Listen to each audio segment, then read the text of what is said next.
Hello, viewers. This is Paladin of Odin, and this is some more Magic the Gathering Online. This is another episode of the Standard Commentary Series, and it looks like we have green-white tokens versus blue-red control. Currently, green-white has a Lamholt Pacifist and a 1/1 Hangerback. Blue-red currently has Fevered Visions. He just threw down Jory and Ruin Diver.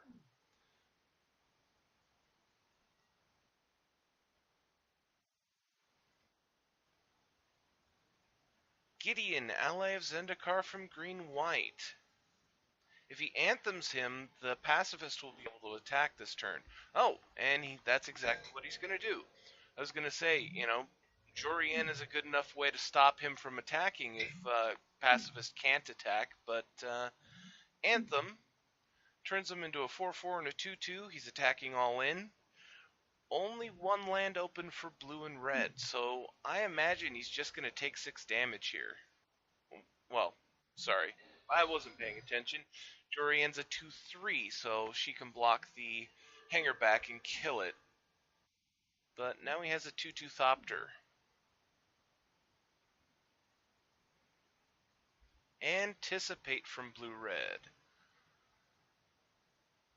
So that'll give him an extra card, and his next spell will trigger Jory N so he can draw a card. Okay, plays a land. You know what would be really good for him is something along... Oh, nothing to play. I was going to say, another Fevered Visions would be great. Sphinx's Tutelage, or anything to be able to get rid of Lamholt Pacifist, because the 2/2's not really that big a deal right now. Ooh, Declaration Stone in stone on Jory N. He could respond with a counterspell. He does have one blue open, so something as simple as negate will save his Jory N here. Expedite. Drawing a card, hoping for a winner.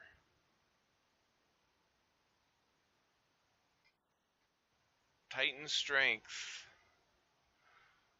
That'll draw him a card because it's the second spell.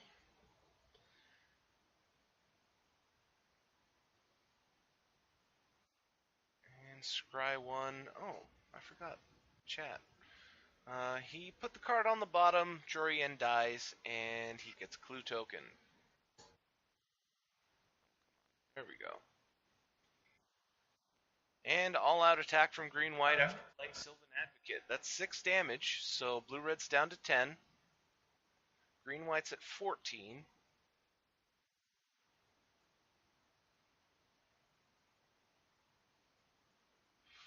Four, 4, 3, 4, and a 2/2.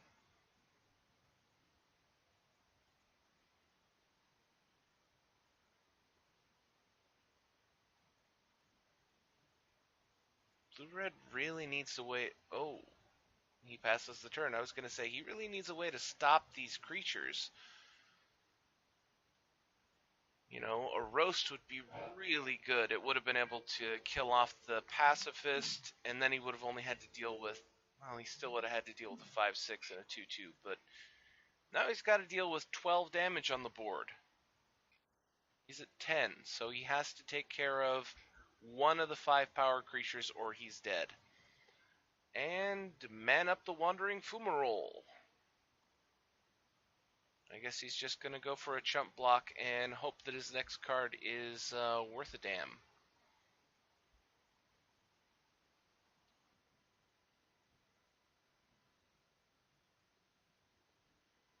Okay, blocking the Butcher.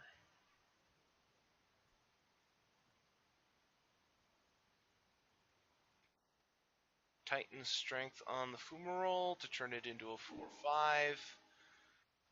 He can flip its power and toughness so that it'll kill the Butcher.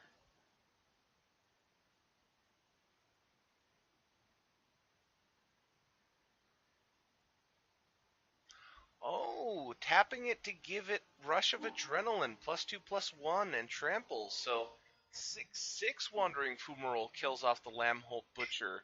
He does take 7, he's down to 3. Declaration in Stone to kill off the Wandering Fumarole. So, desperate times for blue-red here.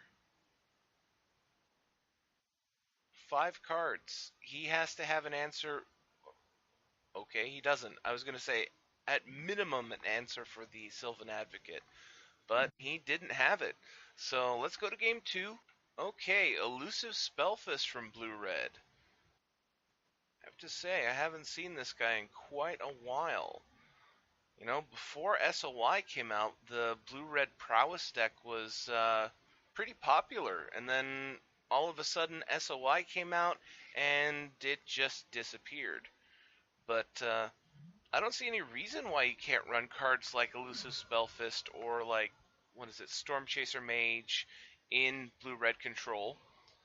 Though it does take up slots that you might want for, you know, burn spells or counter spells or bounce spells. Fevered Visions is getting Natural State. So destroy target artifact or enchantment with converted mana cost 3 or less for 1 green instant. That's pretty damn good. Okay, Spellfist is attacking in for 1. I have to say, this is seeming like a pretty slow game. But then again, blue-red has 4 mana open and 5 cards in hand, so he could dump a lot of stuff here if he has it. Nope, just the 1 damage. Back to green-white, who really needs a creature. And at this point, doesn't really matter what creature. Okay, Gideon, ally of Zendikar. Makes the 2/2 Knight token, and that will be good enough to hold off a basic Elusive Spellfist. But all it's going to take is 1 spell. Titan's Strength turns him into a 5/4 unblockable.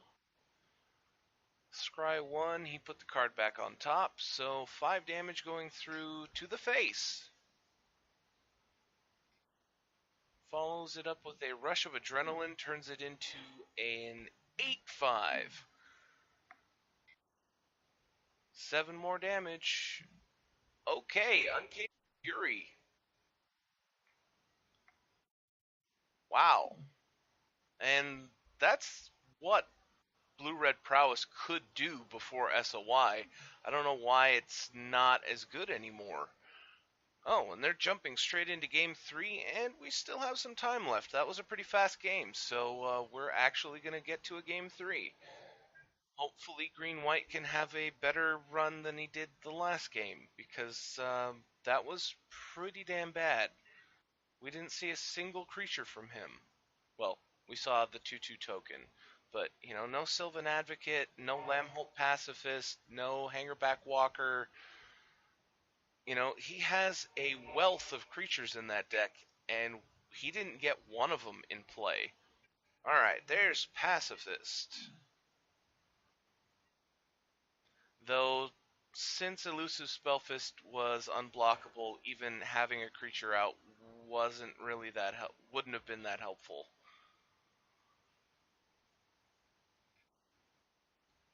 And Storm Chaser Mage.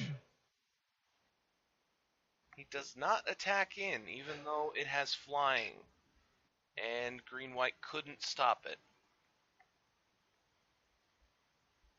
Sylvan Advocate from green-white.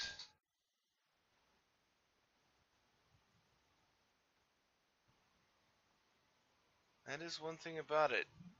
Green-white doesn't have a lot of ways to deal with a flying creature outside of direct intervention, like Declaration in Stone, Silk Wrap, Stasis Snare, those kind of things. I can't think of a creature with reach or flying that they play with. Slip Through Space. That's another really good card that I'm surprised doesn't see as much play anymore. But gives the Storm Chaser Mage unblockable, and he chooses not to attack with it again.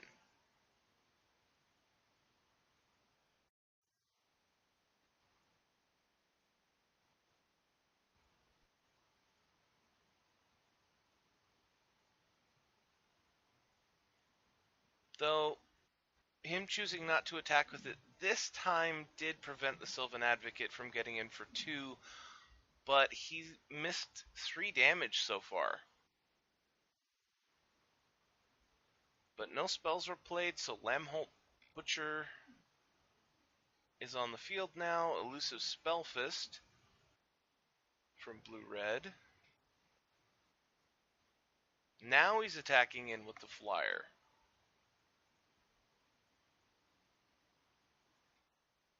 And Titan's Strength.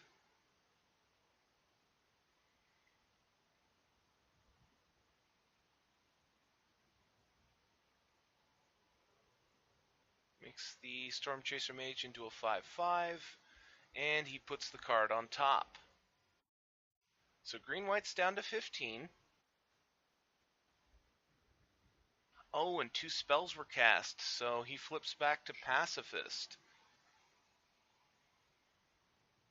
Declaration in Stone on the Elusive Spellfist.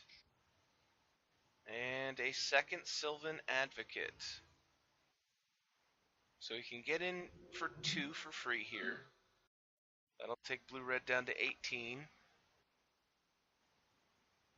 And we're on a really precarious perch here for green-white. All red-blue has to do is have a couple of cards in hand, and, well, particular cards in hand, and he wins. But if he doesn't, and green-white keeps rolling out more and more creatures, he'll be able to win. So we just have to wait and see. Storm Chaser Mage attacking in, Rush of Adrenaline, Jury N. Oh, Jury N counts herself, so that's a draw card off of 1 red, and it's a 4/5 Storm Chaser. Green-white is down to 11. Surak, the Hunt Caller. Well, he's going to have enough attack power for formidable, so he can give himself haste. And he's attacking all in because he kind of has to at this point. Jurian can block one of the Sylvan Advocates, or not. He can just decide to take the whole damage. That was 12 damage, straight to the face. He's down to 6. But he only has 11 damage that he has to deal here.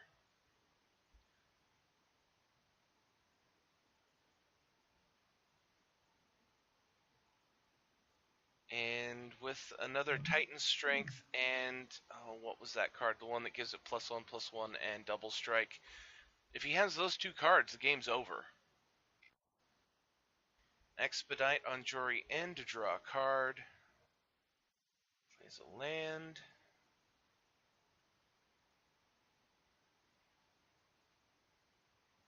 Four cards in hand.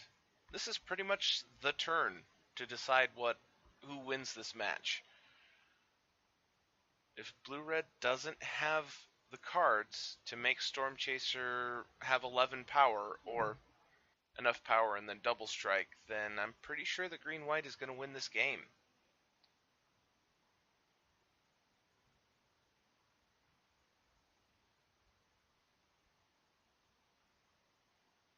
Though as it stands, he'd still be 1 power short. But all it would take is another white for him to be able to play Gideon and then anthem him. Alright, there's Rush of Adrenaline. Draw himself another card with Jory N. Storm Chaser's up to a 5/6. Titan Strength gets him up to 9. He's only got a blue mana open, and Slip Through Space will only give him the Prowess effect, so even if he has another spell, Storm Chaser will only be at 10 power. And GG in the chat.